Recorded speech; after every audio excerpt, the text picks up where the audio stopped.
आज बनवणार आहे भोपळा बटाटा टिक्की।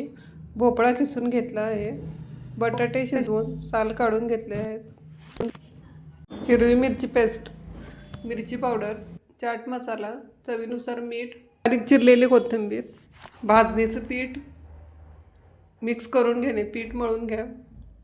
पॅनमध्ये तेल सोडून भोपळ्याची टिक्की तयार करून दोन्ही बाजूने तीळ लावून घ्या। पॅनमध्ये ठेवा। अशा प्रकारे सर्व टिक्की तयार करून पॅनमध्ये ठेवा। गोल्डन ब्राऊन होईपर्यंत टिक्की भाजून घ्या।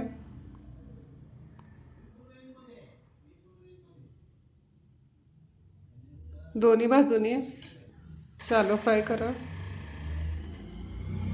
गोल्डन ब्राऊन होईपर्यंत।